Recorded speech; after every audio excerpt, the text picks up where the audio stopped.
Thank you very much, Kelly, and welcome everybody.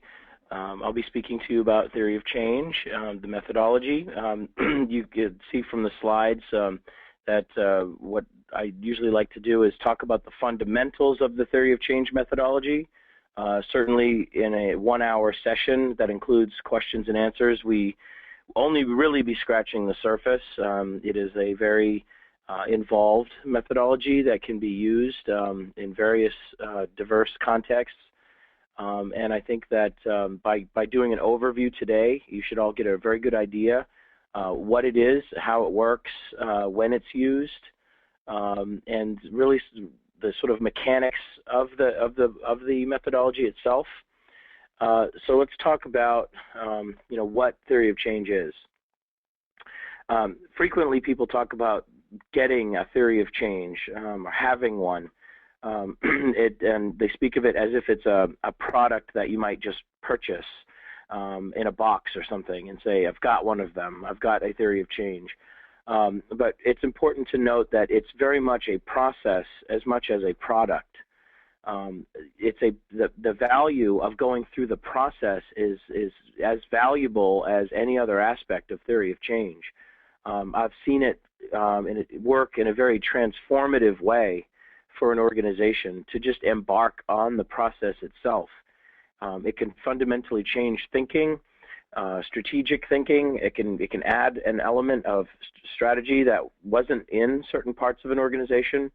But it isn't just the process, because if you just had the process, perhaps they wouldn't feel that it led to a conclusion of some kind. So we do think of it also as a report or a product at the end, which is more of a living document, if you will, where you've gone through this process, but you continue to have a process, and you do have a final report type product, but you continue to develop that product and use it. And I'll explain as we go through this slideshow how that continuation might work. And usually it leads to things like evaluating how well you're actually following the theory of change. Another thing that theory of change is not is a general theory which defines how change occurs. It is very specific to how your change initiative is going to work. And when we talk about change, it isn't necessarily an organization that is trying to bring about a societal change, although in most cases it really is, because you're trying to say we're going to do something to improve in an area somewhere, and that is in fact a change. So the specifics of the individual program matter, and that leads to another thought. A theory of change has to be custom tailored for every organization that's using it. It's not a one-size-fits-all. It's not something that you can say, like a mathematical formula where you put in, this A, B, C, and D, and all of these things add up to this final number. There's not an algebraic formulation for a theory of change. It's very specific to the organization. It's specific to the sort of even the dynamics within that organization, who their donors are, etc. So more about what theory of change is. We talked about it being an ongoing process, and I think that's very important, again, to emphasize. There's a lot of reflection, exploration, and one of the things that people have, they sort of have an aha moment when they're working on a theory of change, and they would say, well, what we're doing is we're not talking about what we are, we're talking about how change actually happens in this context. Or if our job is to improve grades in schools that we're looking, perhaps that's that organization's particular initiative, the theory of change is focused on how that change is going to happen, regardless of that organization and what they do. Later, they'll find out the things that they need to do to make that change happen, or where they fit into that picture. But first, you're really looking at how does change actually happen? How do these things come about? And you'll see later when we talk about what you're looking for, outcomes, and there are preconditions that lead to those outcomes. Okay. in the sense of what is theory of change and other ways to look at it. Theory of change will locate your program within a wider analysis, okay? And that's kind of what I was just saying.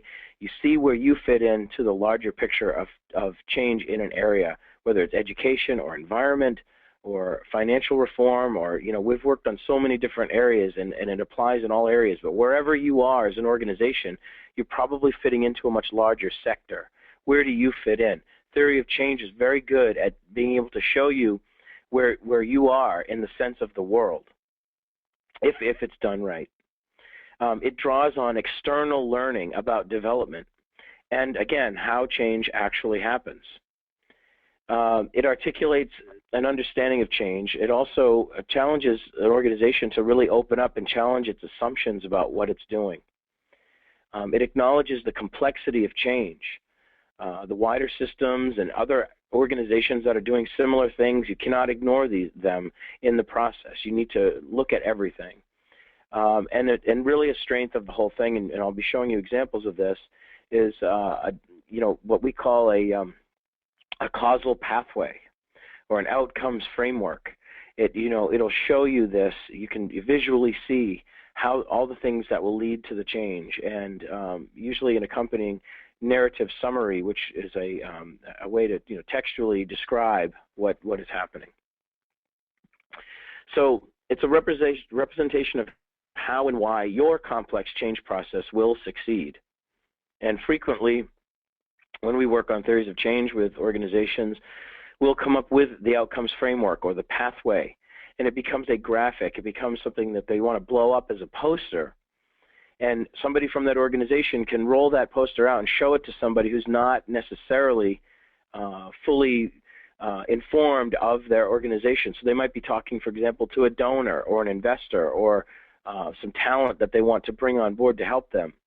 And they say, well, let us show you our theory of change. This is how and why we're going to succeed. And it's a roadmap. It shows them how you're going to do it. And it can be very, very powerful and compelling. But that simple looking diagram, it doesn't just happen. It has to be, you have to go through the process to get that kind of level of quality and effectiveness.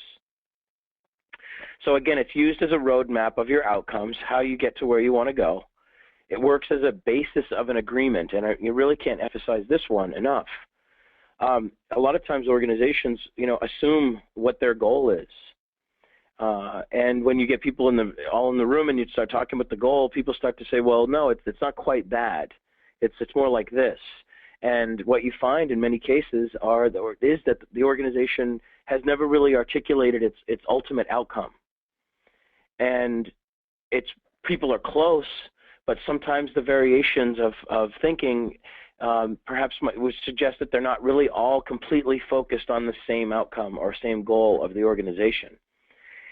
Or maybe not an agreement on what are the actual outcomes that lead to that ultimate outcome. So one of the things that happens during the process of theory of change is that everyone is working in a participatory manner to map this out. And there can be, you know, it can be very rigorous process to go through a theory of change session on the early end. And I'll be talking later about like what kind of facilitator can help this work. But we frequently find that organizations will come to moments where there's difficulty, it bogs down, and a skilled facilitator will know how to break that up and keep it moving. But what's interesting, even during, you know, we call it the roller coaster. There are days when, you know, if it's a 2 or 3 day session, you might start off feeling like we're just coasting downhill and things are working great. But then you start to chug back up the hill and people start to feel like this is overwhelming. It's too much. But you keep pushing, and a good facilitator will know how to get them over the hump and feeling like, okay, now we're cruising again. But what happens during that process is that people in the group start to feel a sense of buy-in, or there is a sense of buy-in, because now we all agree. We've all worked it out together. And, you know, I've seen effective leaders of organizations, well, they decide who is in that participatory session. And we usually, you know, from Acknowledge, our point of view, we consult with organizations on exactly, you know, let's set up the facilitated session very carefully. we can help you through the facilitation. We can also help you figure out who should be in the room, and we usually advocate that it's a lot of people, or at least all of the key people. And you find that that diversity of input is valuable. It's invaluable. It is something that is needed. If you just have the executive director or the leadership of the organization only, you're missing out on some other voices that can really have an impact on deciding how change is actually going to come about. They give you the perspectives you need. So if you do have that larger group together and you're all working together, you're getting buy-in, and we've seen organizations bring their board of directors, if they have one, into the session itself. And they become so enthusiastic about the theory that it serves as buy-in, and it makes them want to be more engaged. Others have brought in donors to the people who are key donors to organizations, to see how the theory of change is coming about. They're actually part of that process, and they believe in it so much that they actually help continue to do fundraising and things like that. So, we'll probably have a few more things to say about buy-in as we go. And a framework for implementation. Another thing, how theory of change is used. This is a point that I will be, continuing to touch on throughout the rest of this presentation today. Organizations, when they do a strategic plan, and my background is business planning, and I frequently refer to it as strategic planning, because you can't just have some flat plan where I get up, I do this, I do that, and then we succeed. Strategic planning indicates that you might be using resources that are outside of your direct control, or you're enhancing leverage, or other things that are strategic in value to bring in. But what's interesting to me, and what brought me to theory of change, was that pretty much every model of strategic planning or business planning was, well, this is where we want to be, whether it's X number of revenues or this type of outcome for our organization. The most of the plans focus on all the activities that the organization is going to do. So they would say, well, we're going to do A, B, C, and D. We're going to do this, we're going to do this, we're going to travel, we're going to make this product, or we're going to do this service, and we're going to do it really well. And they get people to come in and really talk about efficiencies and this and that. But what's missing, and what theory of change focuses on, what's missing from those other types of models, those other methodologies of planning, is that there's nothing showing why those activities are actually going to lead to that goal. Why do we assume that doing certain activities leads to an outcome? Now, there's probably, people could say, well, no, that's obvious, I'll explain it to you. But when they start explaining it, that's where it gets interesting, because it's not that easy to do. And theory of change is saying, no, we're focusing on that missing piece.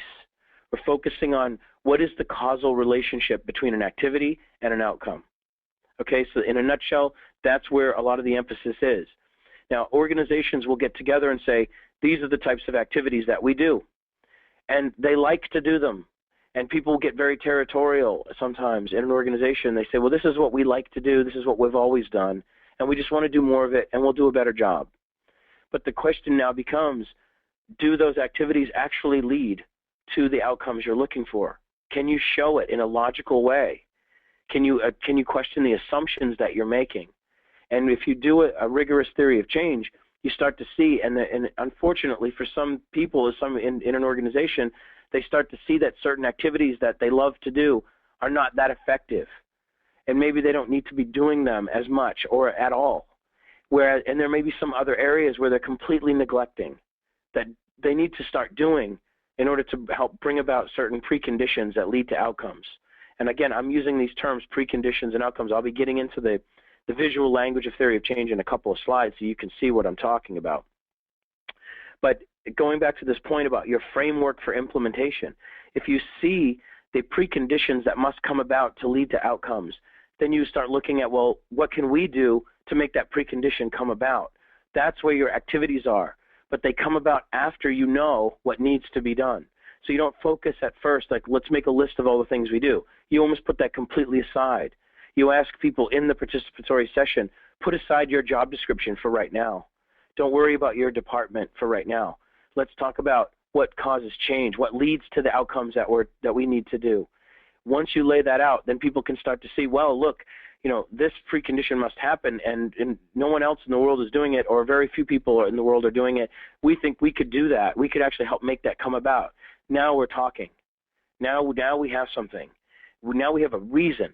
We have a justification for spending resources and time on that particular activity, or we call interventions. You're going to do an intervention for a reason. Okay, so it's very powerful, and to me, it revolutionized the idea of strategic planning for any type of organization, whether, excuse me, whether it's for-profit or not-for-profit, or some kind of hybrid. We work with a lot of social enterprise, and if you're looking at a social enterprise that, they're in business, but they have a social goal, they want to bring about social change as well as make money. Without a theory of change, it's just guessing, and it's just throwing ideas out there.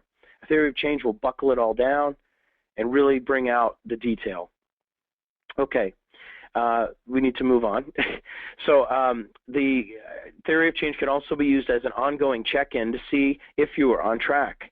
So if you do have this map and you do know what your interventions are and you're working on them, one of the other things that is inherent in a theory of change are indicators of success. It's a built-in evaluation system. And if you use it as an ongoing check-in, you really get to see, are we actually on track or not? Are we actually moving toward, are we meeting these smaller preconditions that are leading to larger outcomes? And again, as a basis of evaluation after, say, some period of time, a year, whatever, look back and say, what are all the indicators that we're on track? And those can be very powerful reports, very eye-opening reports. Real quick here about what the difference about theory of change compared to other tools. Some of you may be trained on other types of things. There are sort of logic models and log frames, and I mean, there's all sorts of different methodologies out there, and we've worked in many of them and acknowledge many of our people are experts in some of these other areas, but we have focused primarily on theory of change because we feel it brings out the best in all of those. So there's backwards planning models. Well, theory of change does work with starting with a vision of the long-term outcome of an organization. And it does work backwards in terms of going, what does it take to do that? And okay, what does it take to do that? And you end up working your way down, and it is a backwards thing. So there are, it's taking the best of those type of methodologies. The participation stuff, some methodologies use it, some don't. Theory of change is very much like that. In some ways, it's very much a bottom-up approach because you want everyone in an organization, from even sometimes the entry-level people, participating, and you get a lot of really valuable information. So it gets the best world from that as well. It's also not the type of business plan or strategic plan that you do and then you stick it in a drawer and never follow it. That's a very common thing, but theory of change is more like, let's use it in our actual management and implementation within the organization. And then finally, again, it's your theory that explains why what you do will work. And again, that really convinces people who are on the outside looking in to thinking of investing or participating in some way.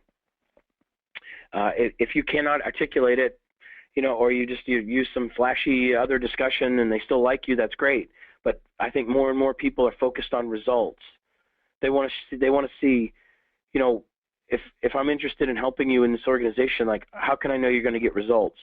If you can show them your theory of why what you're going to do is going to work, I think you have a much stronger, much more compelling case. So again, it's not what we like to do or what we think we should do. It's how change happens.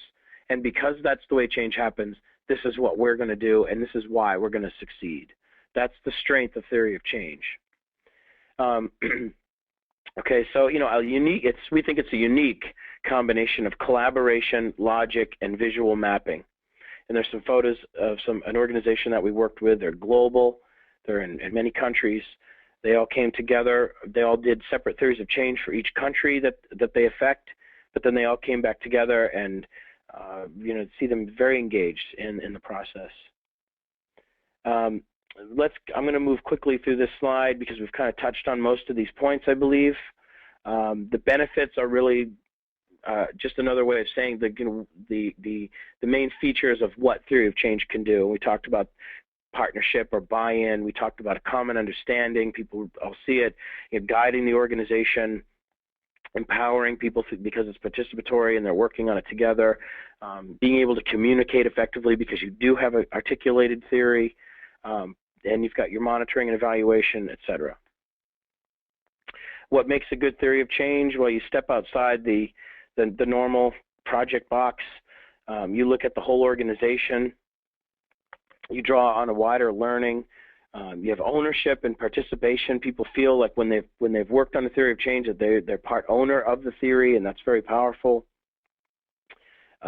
It's very much focused on the change itself and as the organization as an actor. What is it that we're going to do to sort of help make this change happen now that we know how change happens? And let's keep moving here. Okay, so the components of a theory of change. I've mentioned some of these terms already, but you have outcomes. It starts at the very top. What is our outcome? What is our goal, our long-term outcome as an organization? What would we like to see? What are interventions that must happen that lead to these, what activities do we need to do that can help these outcomes happen? Okay, what assumptions are we making? You need to draw those out. What is the rationale?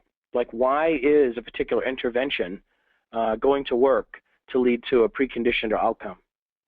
Another rationale might be, why are certain preconditions even necessary for something to happen? You may need to explain that. So rationales are really a chance to explain them. Indicators are built in to each outcome. So you say, well, what are indicators that outcome was met? And it could be, again, a preconditional outcome early on in the system. You say, well, this is a precondition that's necessary that leads to something else. Why? Why is that a precondition? Well, a rationale would explain that. And then indicators, we already mentioned indicators of how well the outcome is actually happening. And then a narrative is really something that, explains through written word, exactly what is going on in terms of the theory. So you start to look at, a very simple way here. Theory of change begins with this pathway, okay? And you see like the little the blue rectangle might be the organization's long-term outcome. But then, there's something that must happen that leads to that. In fact, there might be many things in a horizontal way, many boxes horizontally that lead. These four things must happen for that one thing to happen. And then under each of those four preconditions, there are multiple things underneath. And you can see it starts to grow out like a tree, and I'll have examples of that visual in a minute. The outcomes must be clear, and they must be defined really well. If your outcome is school readiness, that's probably not. That's probably too abstract. What do you mean by school readiness? What does that mean?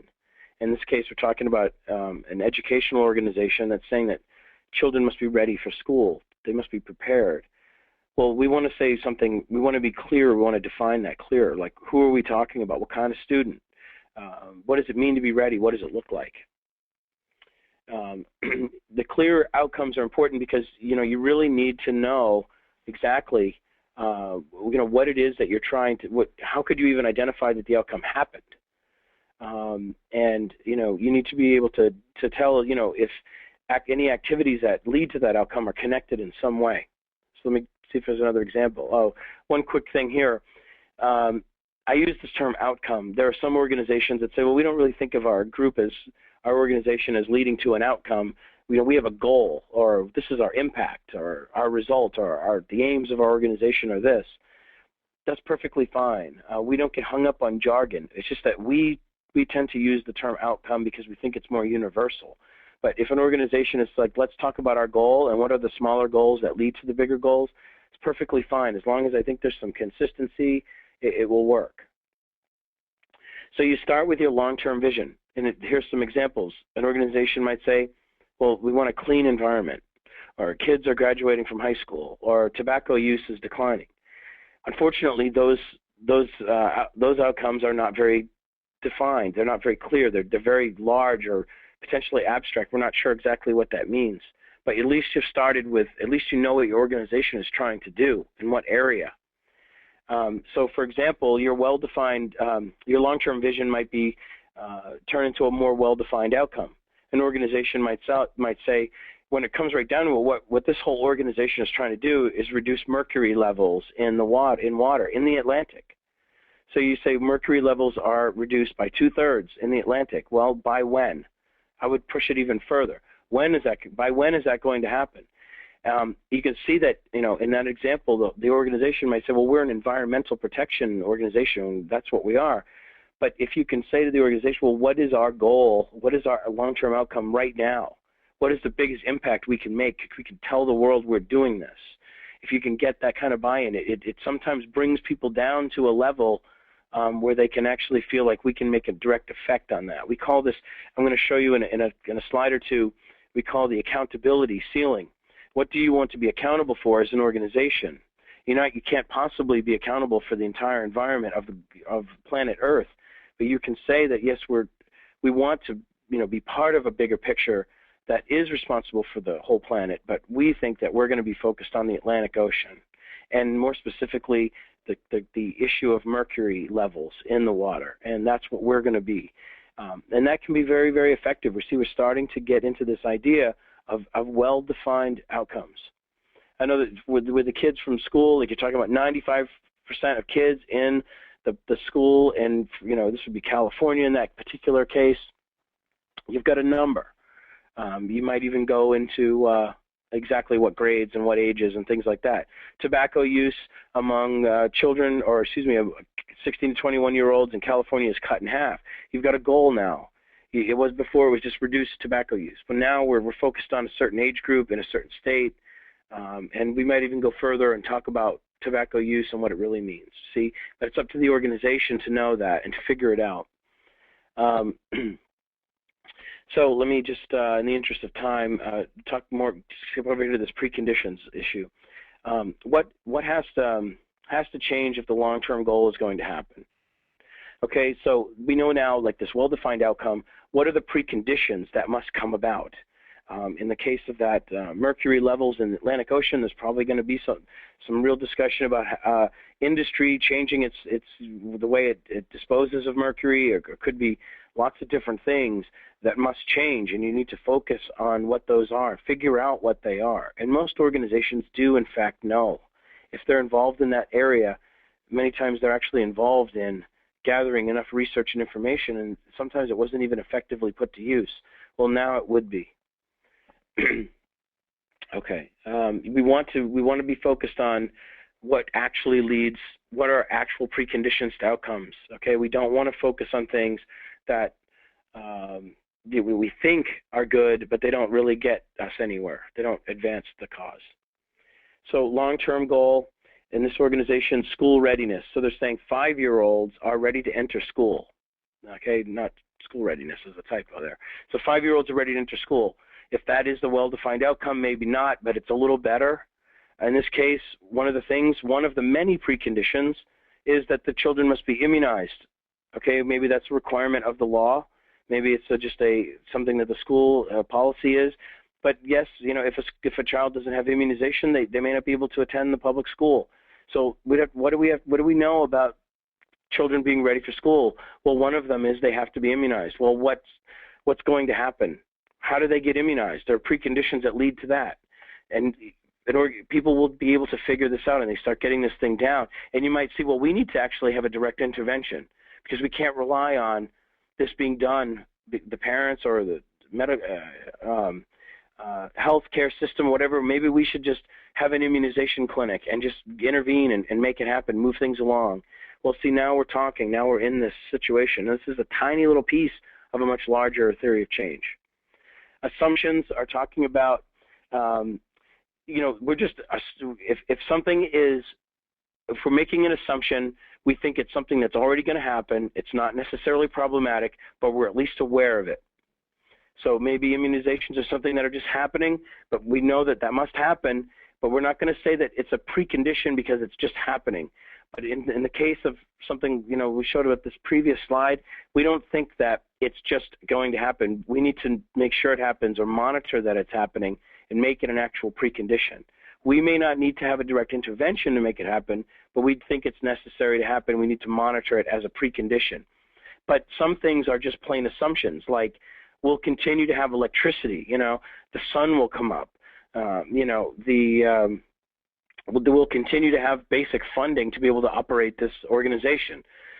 Those assumptions are usually something you don't need to put all of those down as preconditions.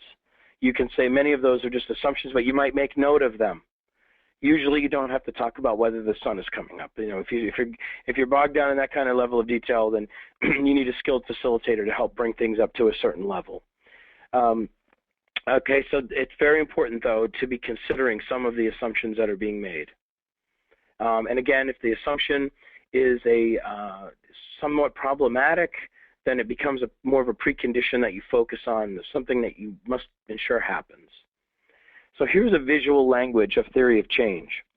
And you can see at the very top is the ultimate outcome of the organization. And, we have this thing called the accountability ceiling. And then you say, well, underneath the accountability ceiling or the accountability line or whatever you want to call it, we usually use it as a dotted line. You've got this long-term outcome. And you say, well, at the very top, for example, could be, a clean environment for the entire globe, for the entire planet Earth. That's the ultimate outcome. But our organization, our long-term outcome is mercury levels in the Atlantic Ocean. And that's why we drew a dotted line, because we're saying we think that mercury levels in the Atlantic Ocean is a direct contributor to a cleaner planet. But we're not responsible for everything that happens. We're focused on our long-term goal, which happens to be the mercury levels in the Atlantic. If that's your organization, now you know that, yes, you do lead to the bigger goal, so we're all working toward the bigger goal, but we're focused on our long-term goal. And for each of our long-term outcome, we've got preconditional outcomes, perhaps many of them, many of them, horizontally and vertically.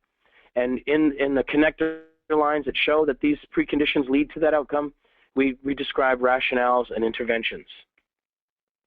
I'm going to move forward a couple of slides. Indicators we talked about, you put into the outcomes and the preconditions, what is some measurable evidence that we've succeeded, in what way? So you might build them in. Here's an outcome. Students will graduate from grade school academically ready for middle school.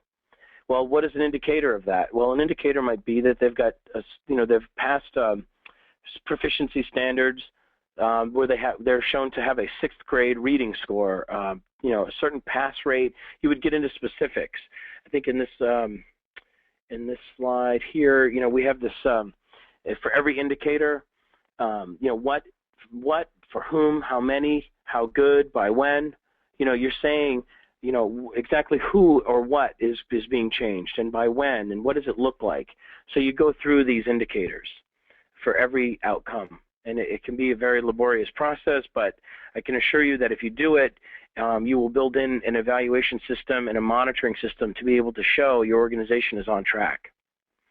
Again, a narrative I mentioned earlier, it's really just a way of explaining and reporting back on the full theory of change, discussing not only the outcomes and the preconditions, but specific interventions that you're planning to do. It talks about your assumptions you're making, the rationales for why things are important, and talking about the indicators of success. Some of these reports can be very powerful, and you can take, for example, just the intervention part, and you can really develop a strategic plan to implement those direct activities. I have a few pictures here before we take questions of just so what the process looks like in the real world. And you can see from this slide, there's all these little orange boxes are post-it notes that people are writing down what they think are outcomes of the organization. You can see this is early in the stages of the work. There's a lot of arrows, like they think, well, this or that, and what you're doing is you're getting a lot of ideas down on the board, and people, I think the next slide shows you as well. This is a project that we worked on in Mexico City, where you see the people are very quickly able to get a lot of outcomes of things that, they want to see happen in an organization up on the board. And you can see there's one at the very top of all of the others, and that's really probably their long-term goal for the organization. and you start to see, well, what order do these come in, and they starts to come together. Then what happens is an organization will bog down. And this particular slide, at one time everyone was standing up writing on the paper, and then at some point they have to sit down and say, okay, now what? We need to figure this out. Perhaps what focusing on really defining what our goal is, or what are the preconditions that come up to make change happen? It could be a very big question. But then organizations will sort of have that aha moment. And in this particular slide, you see they made a dotted line with black markers, on laying out their theory of change on the table. And you see, it looks like they have 5 ultimate outcomes of major things that they want to contribute to in the world. And below the 4 markers there, the 4 black pens there, you've got 2 well-defined goals of the organization.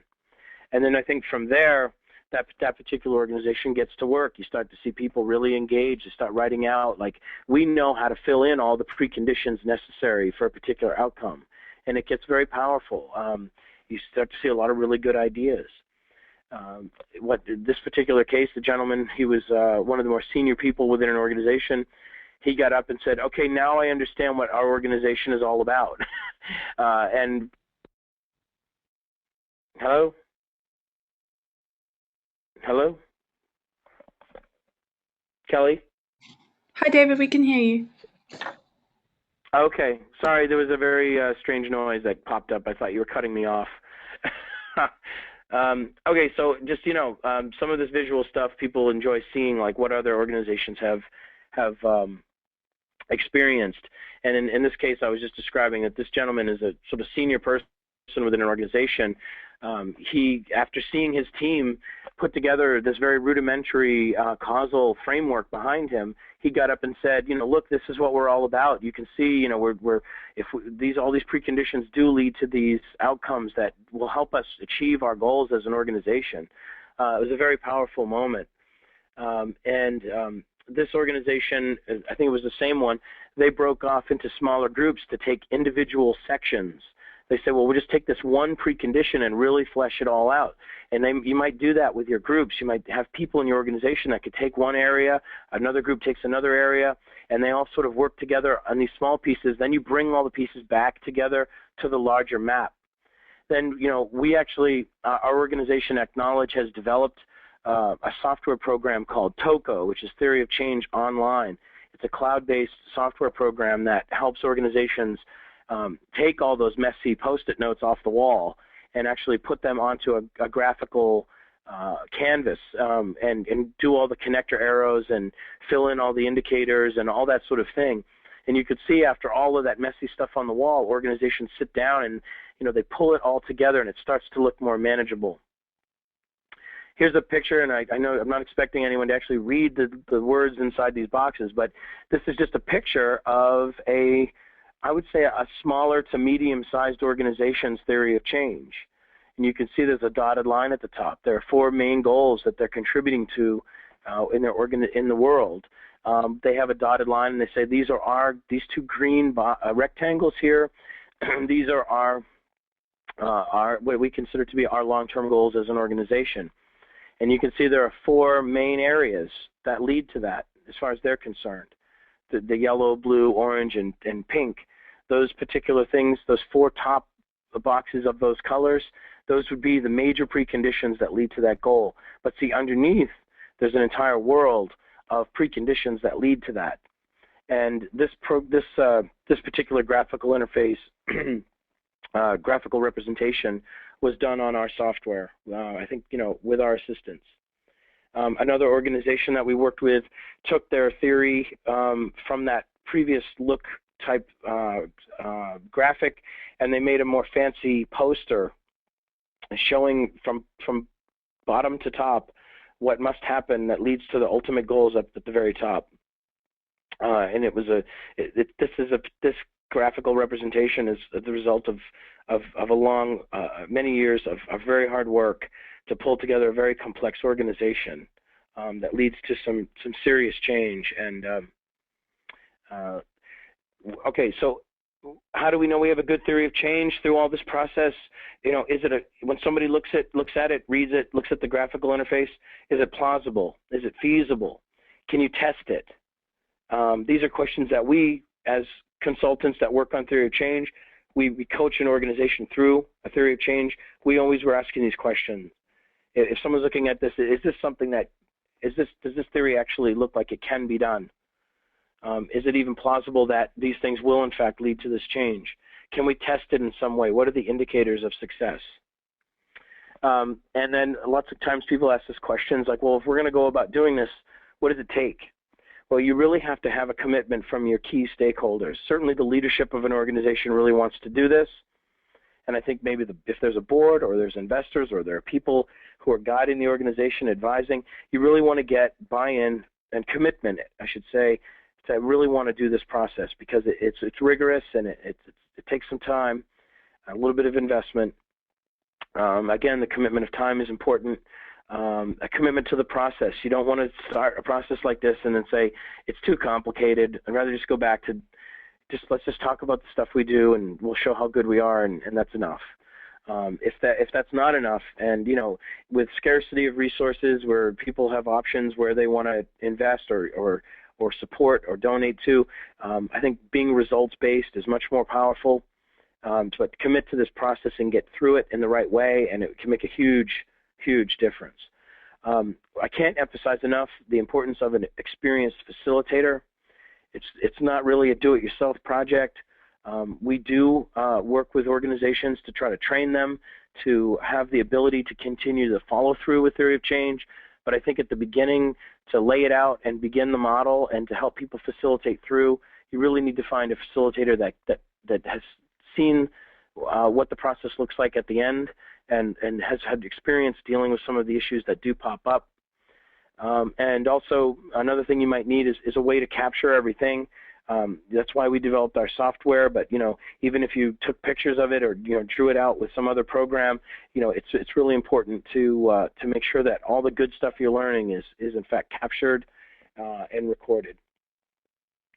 So Kelly, I know that we want to save a little time at the end for some questions. I'm happy to take those now. Fantastic. Thank you so much, David. So I just want to encourage you, if you would like to ask David a question, please do that on the right-hand side of your screen in your toolbar under questions. We would love to hear your questions. So David, how often does a theory of change need to be revisited or reassessed once you've drawn it up? Well, see, I think that it's not so much like, when do we have to do it? I think it's more like, how do we, once we've developed it, how do we work it into our daily work? And I think that it does guide. If for example, a particular intervention is necessary, or we think it's necessary to help make a precondition happen that leads to a larger outcome, well then I would say use the theory of change. Like, we've defined what that activity is going to be. We know what it's going to lead to. Let's keep that visual map of how that activity leads to that precondition that leads to that outcome. Let's keep that on the forefront. Some organizations actually print out like the roadmap and distribute it around the organization. People post it in their office or in their workspace, and they frequently refer to it, and they kind of see like where they fit in the larger picture, or what they're working on fits into the larger picture. So I think it becomes like a daily management tool to a certain degree. I mean, you're probably not going to refer to it every single day, but it's more like when we're making decisions on, should we fund this? Do we need something? Well, how important is this intervention? Oh, look, it really does help advance a very key precondition in our map. We really should invest in that area a little bit more. We need to move it along. Maybe also using the indicators, you start to see things are moving along in some areas, but in other areas not so much. Well, you might want to take the theory of change and look at it and say, well, these things aren't happening, these indicators aren't happening as quickly as we'd like them to. What more can we do? So I think, at a minimum, you want to have like regular check-ins with it. And I think that there should be some evaluation done, perhaps at the end of like a year, or a year, maybe a little more. Take a look back at all the indicators, look at it globally, and then, say like it may be that we made some, we did our best to try to define how change happens, but we've learned some new information, and we think it really matters to how the change is going to happen, something we've missed. It's never too late to break that open and reassess and maybe add some elements to theory of change. We work with organizations all the time to try to do that. Okay. So we have a question here. What are the parameters or boundaries for good overall outcome? So how broadly should that be stated?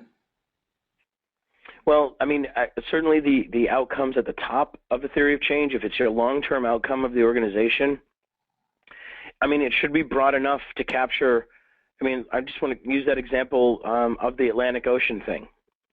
If you say, like, is this organization only about reducing mercury levels in the Atlantic Ocean? I say only. That would be awesome if somebody could actually have that kind of effect. But they may feel like, well, that's kind of underwhelming. You know what I mean? Like, maybe we should be more than just mercury. It should also be, you know, we should be concerned about other types of pollution.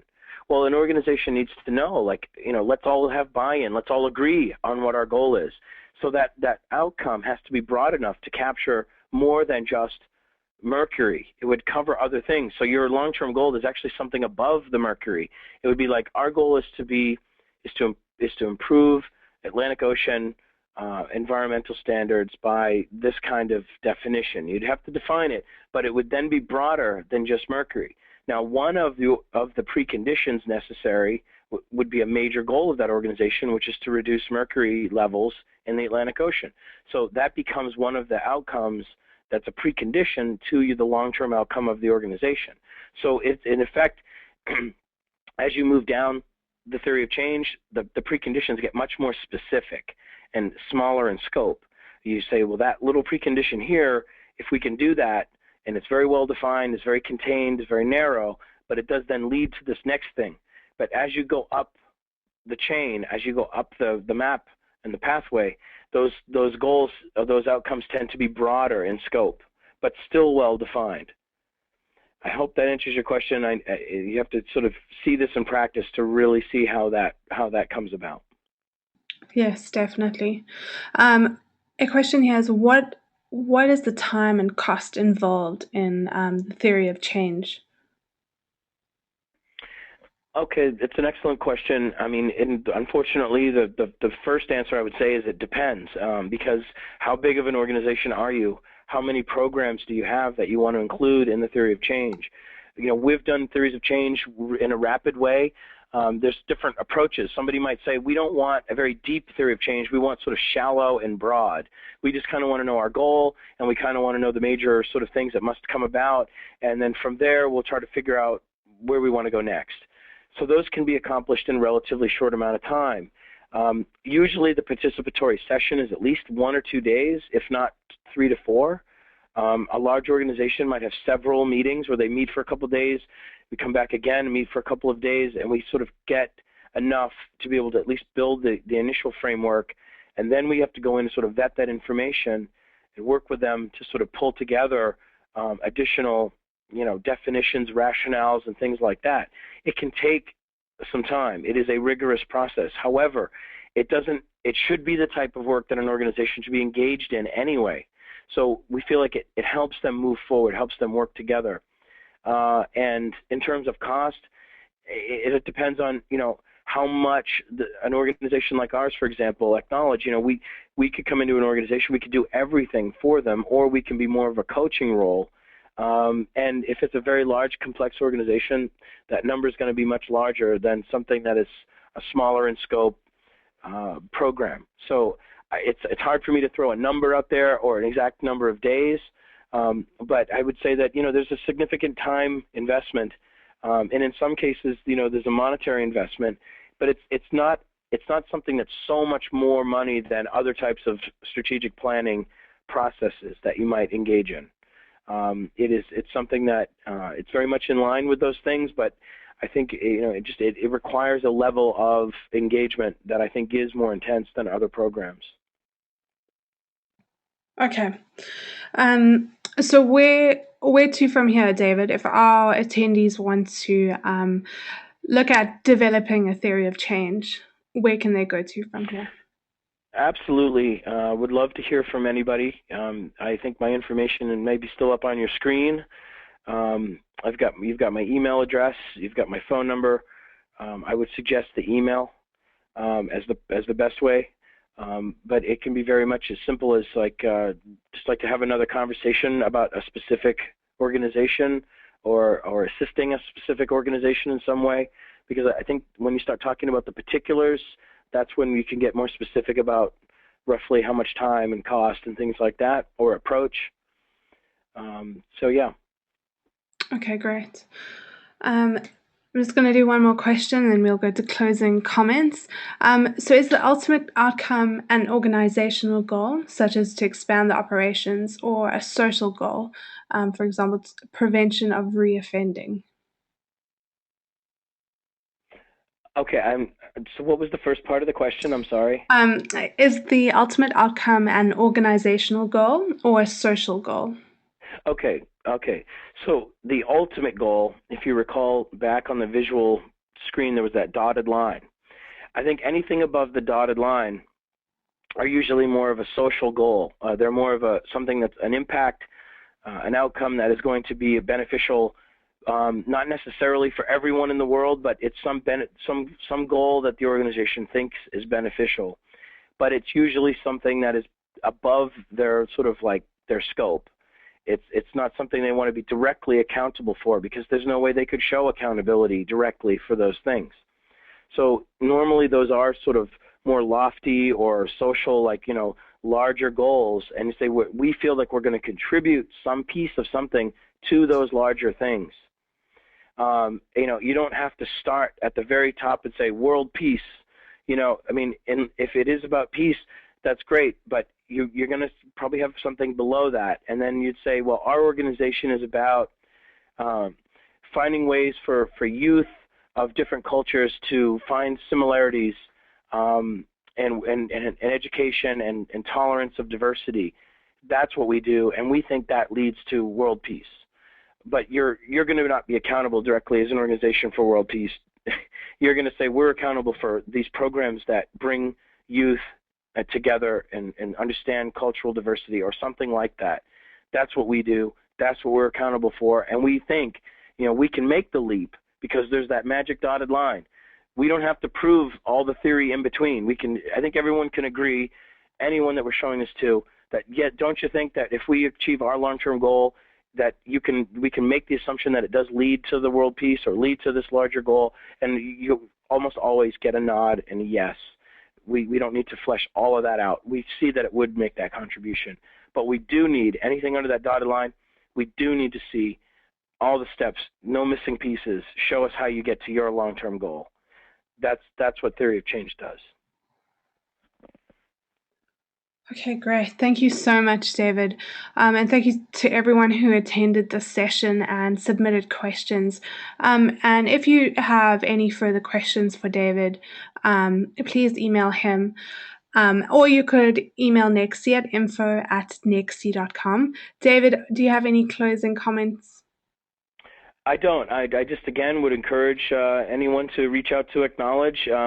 We also have a website called theoryofchange.org.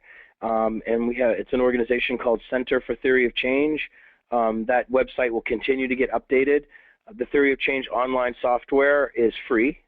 I welcome any of you to register and take a look at that. We do have a new version of that software coming out, which will have a lot of extra features and things. But again, feel free to reach out to us. We'd love to hear from you. Fantastic. Thank you, everyone, for attending. We hope you have an excellent day, and we hope to see you on future webinars. Thank you so much, David. Thank you. Bye-bye.